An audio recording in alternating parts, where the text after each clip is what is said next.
नमस्कार दोस्तों, हमारे चैनल में आपका स्वागत है। आज हम एक बहुत ही इंटरेस्टिंग और इम्पोर्टेंट सवाल का जवाब ढूंढेंगे।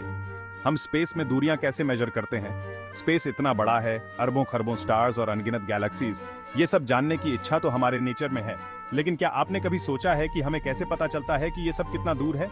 चिंता मत करो, क्योंकि आज हम स्पेस के इसी सीक्रेट से पर्दा उठाने वाले हैं। साइंटिस्ट ने सदियों से कई कमाल के तरीके खोजे हैं जिनसे हम स्पेस में ऑब्जेक्ट्स के बीच की दूरी मेजर कर सकते हैं।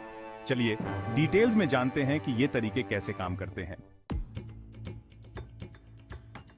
सबसे पहले बात करते हैं पैरालैक्स की। पैरालैक्स एक ऐसा फिनोमेनन है जो हमें यह समझने में मदद करता है कि ऑब्जेक्ट्स की दूरी कैसे मेजर की जाती है, खासकर जब हम आसमान में तारों की बात करते हैं। ये तरीका उन स्टार्स की दूरी मेजर करने के लिए यूज होता है जो हमारे सोलर सिस्टम के रिलेटिवली क्लोज होते हैं। ये स्टार्स हमारी मिल्की वे गैलेक्सी के अंदर होते हैं और इनकी दूरी को एक्यूरेटली मेजर करना बहुत जरूरी है। इमेजिन करो कि आप रोड पर चल रहे हैं और आपके सामने दो पेड़ हैं। ये पेड़ अलग अलग डिस्टेंसेस पर हैं और इनकी पोजीशंस को देखकर हम पैरालैक्स को समझ सकते हैं। एक पेड़ आपके पास है और दूसरा बहुत दूर। जब आप चलते हैं तो पास वाले पेड़ की पोजीशन आपके पर्सपेक्टिव से बदलती है, जबकि दूर वाला पेड़ रिलेटिवली स्थिर दिखाई देता है। जैसे जैसे आप चलते हैं, पास वाले पेड़ की पोजीशन आपके पीछे के व्यू के हिसाब से बदलती हुई दिखाई देती है, जबकि दूर वाला पेड़ ऑलमोस्ट स्थिर दिखाई देता है। यह पैरालैक्स इफेक्ट का एक सिंपल एग्जाम्पल है। यही प्रिंसिपल स्टार्स पर भी लागू होता है। जब हम आसमान में तारों को देखते हैं तो उनकी पोजीशंस भी पैरालैक्स इफेक्ट के कारण बदलती हैं। जब हम पृथ्वी के दो अलग अलग पॉइंट्स से 6 महीने के अंतर पर किसी स्टार को देखते हैं तो वो स्टार अपनी बैकग्राउंड में थोड़ा सा हिलता हुआ दिखाई देता है। यह मूवमेंट बहुत सटल होता है, लेकिन इसे एक्यूरेटली मेजर किया जा सकता है। इस अपैरेंट मोशन को ही पैरालैक्स कहते हैं। यह मोशन हमें यह बताता है कि स्टार की दूरी कितनी है। इस छोटे से डिस्प्लेसमेंट को मेजर करके और ये जानते हुए कि पृथ्वी सूर्य के चारों ओर कितना घूमती है, हम ट्रिगोनोमेट्री का यूज करके उस स्टार की दूरी कैलकुलेट कर सकते हैं। ट्रिगोनोमेट्री के प्रिंसिपल्स का यूज करके हम एंगल्स और डिस्टेंसेस को एक्यूरेटली मेजर कर सकते हैं। ये ठीक वैसे ही है जैसे हम अपनी आंखों से किसी चीज की दूरी का अंदाजा लगाते हैं। हमारी आंखें भी एक तरह से पैरालैक्स का यूज करती हैं। जब हम किसी चीज को एक आंख बंद करके देखते हैं और फिर दूसरी आंख बंद करके देखते हैं तो चीज की पोजीशन में थोड़ा सा बदलाव दिखाई देता है। यह बदलाव हमें उस ऑब्जेक्ट की दूरी का अंदाजा लगाने में मदद करता है। पैरालैक्स मेथड जितनी सिंपल है उतनी ही इंपॉर्टेंट भी है। यह मेथड हमें यह समझने में मदद करती है कि ऑब्जेक्ट्स की डिस्टेंसेस को एक्यूरेटली कैसे मेजर किया जा सकता है। इसने हमें अपने आसपास के स्टार्स की दूरी को समझने में हेल्प की है और ये अदर और भी कॉम्प्लेक्स दूरी मेजर करने की टेक्निक्स की नींव भी है। पैरालैक्स मेथड के बिना हम यूनिवर्स की वास्टनेस को समझने में सक्षम नहीं होते। यह मेथड हमें यह समझने में मदद करती है कि हमारे आसपास का यूनिवर्स कितना बड़ा और कॉम्प्लेक्स है। अगला तरीका है स्टैंडर्ड कैंडल्स, जो हमें ब्रह्मांडीय दूरी के लैडर पर और ऊपर चढ़ने में हेल्प करता है। यह मेथड खगोलविदों के लिए एक महत्वपूर्ण उपकरण है जो उन्हें ब्रह्मांड के विस्तार को मापने में मदद करता है। इस मेथड में हम उन ऑब्जेक्ट्स का यूज करते हैं जिनकी ब्राइटनेस हमें ऑलरेडी पता होती है, जैसे कि सुपरनोवे और सेफीड वेरिएबल्स। ये ऑब्जेक्ट्स ब्रह्मांडीय दूरी को मापने के लिए एक रिलायबल सोर्स होते हैं। सेफीड वेरिएबल्स स्टार्स होते हैं जो एक फिक्स्ड पीरियड के साथ धड़कते हैं और उनकी धड़कन की स्पीड उनकी ब्राइटनेस से डायरेक्टली रिलेटेड होती है। इन स्टार्स की धड़कन की अवधि और उनकी इंट्रिंसिक ब्राइटनेस के बीच का संबंध हमें उनकी दूरी मापने में मदद करता है। दूसरी तरफ सुपरनोवे विशाल स्टार्स के विस्फोट होते हैं जो थोड़े समय के लिए पूरी गैलेक्सीज को भी मात दे सकते हैं। ये विस्फोट इतने शक्तिशाली होते हैं कि वे ब्रह्मांड के दूरस्थ कोनों में भी देखे जा सकते हैं। इन ऑब्जेक्ट्स की ब्राइटनेस को स्टैंडर्ड कैंडल की तरह यूज करके हम उनकी अपैरेंट ब्राइटनेस को मेजर कर सकते हैं और उनकी दूरी कैलकुलेट कर सकते हैं। यह प्रक्रिया हमें ब्रह्मांड के विभिन्न हिस्सों की दूरी को सटीकता से मापने में सक्षम बनाती है। ये ठीक वैसे ही है जैसे अगर हम जानते हैं कि एक कैंडल कितनी ब्राइट है तो हम ये अंदाजा लगा सकते हैं कि वो कैंडल हमसे कितनी दूर है, इस बेसिस पर कि वो हमें कितनी धुंधली दिखाई दे रही है। ये एक सरल लेकिन प्रभावी तरीका है। स्टैंडर्ड कैंडल्स मेथड ने हमें दूर की गैलेक्सीज की दूरी मेजर करने की ताकत दी है, जिससे हमें ब्रह्मांड के विशाल स्केल को समझने में हेल्प मिली है। इस मेथड ने खगोलविदों को ब्रह्मांड के विस्तार और उसकी संरचना के बारे में महत्वपूर्ण जानकारी प्रदान की है। यह हमें यह समझने में भी मदद करता है कि ब्रह्मांड कैसे विकसित हो रहा है और समय के साथ कैसे बदल रहा है। इस मेथड के माध्यम से हम यह भी जान सकते हैं कि ब्रह्मांड कितनी तेजी से फैल रहा है। यह जानकारी हमें ब्रह्मांड की उम्र और उसके भविष्य के बारे में महत्वपूर्ण सुराग देती है।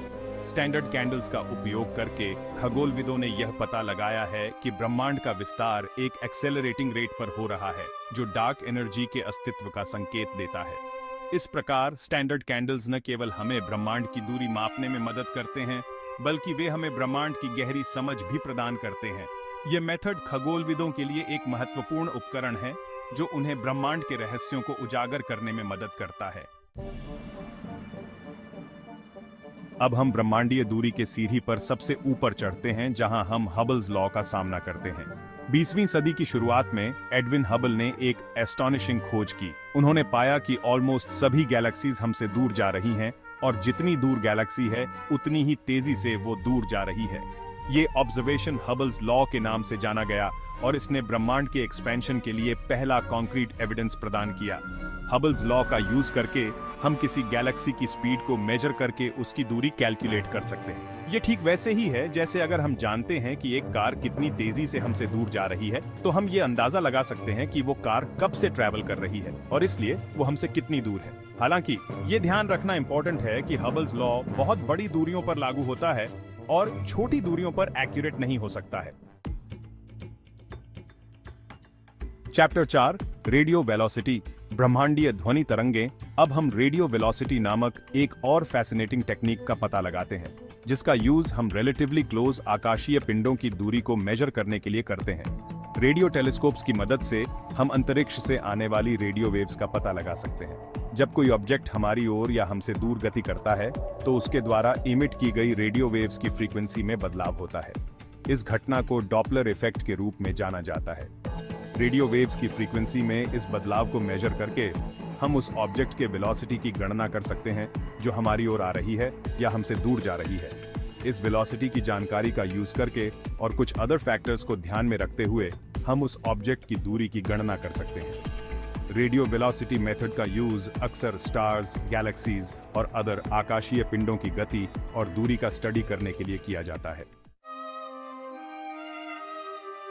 चैप्टर 5, लेजर रेंजिंग, प्रकाश की गति से दूरी नापना। अब हम लेजर रेंजिंग की दुनिया में प्रवेश करते हैं, जो एक इनक्रेडिबली एक्यूरेट टेक्निक है।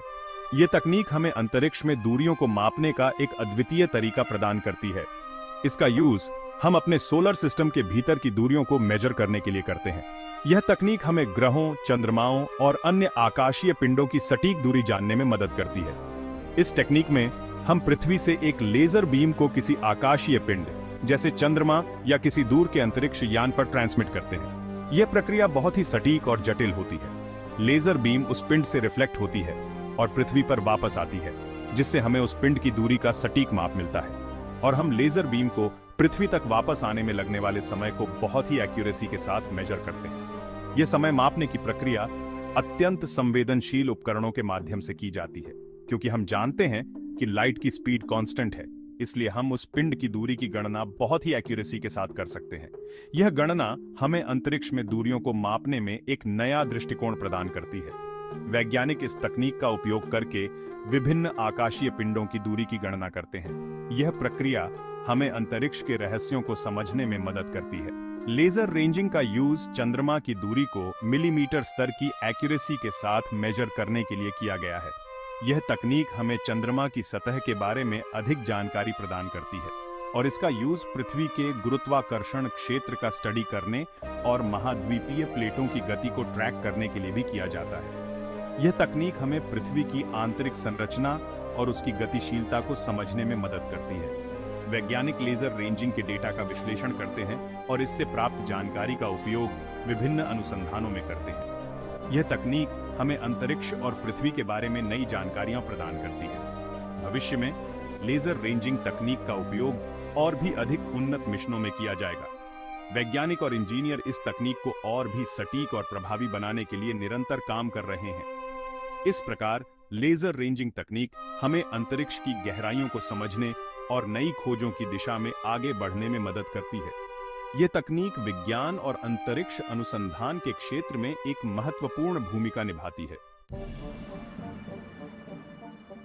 चैप्टर 6, रेडशिफ्ट, ब्रह्मांड के विस्तार का प्रमाण अंत में हम रेड शिफ्ट की घटना का सामना करते हैं, जो हमें बताती है कि कैसे लाइट स्वयं ब्रह्मांड के एक्सपेंशन के बारे में जानकारी रिवील करता है। जब कोई आकाशीय पिंड जैसे कोई गैलेक्सी हमसे दूर जाती है तो उसके द्वारा एमिट किए गए लाइट की तरंग दैर्ध्य खींच जाती है, जिससे लाइट स्पेक्ट्रल लाइंस में रेड सिरे की ओर शिफ्ट हो जाता है। इस घटना को रेड शिफ्ट के रूप में जाना जाता है और यह डॉपलर इफेक्ट का एक उदाहरण है। किसी गैलेक्सी के लाइट में रेड शिफ्ट की मात्रा को मेजर करके हम उसकी स्पीड और इसलिए उसकी दूरी की गणना कर सकते हैं। रेड शिफ्ट ने हमें यह समझने में हेल्प की है कि ब्रह्मांड न केवल एक्सपैंड कर रहा है, बल्कि यह एक्सपेंशन भी तेज हो रहा है। उत्तरों, ब्रह्मांड की गहराइयों का अनावरण तो दोस्तों ये थे स्पेस में दूरी मेजर करने के कुछ इंपॉर्टेंट तरीके। हर मेथड की अपनी खासियत है और अलग अलग सिचुएशंस में यूजफुल होती है। अगर आपको ये वीडियो पसंद आया हो तो प्लीज लाइक और सब्सक्राइब जरूर करें। अपने थॉट्स कमेंट्स में शेयर करें और अगर आपके पास कोई सवाल है तो हमें बताएं। अगले वीडियो में हम किसी और इंटरेस्टिंग टॉपिक पर बात करेंगे। धन्यवाद और जुड़े रहें।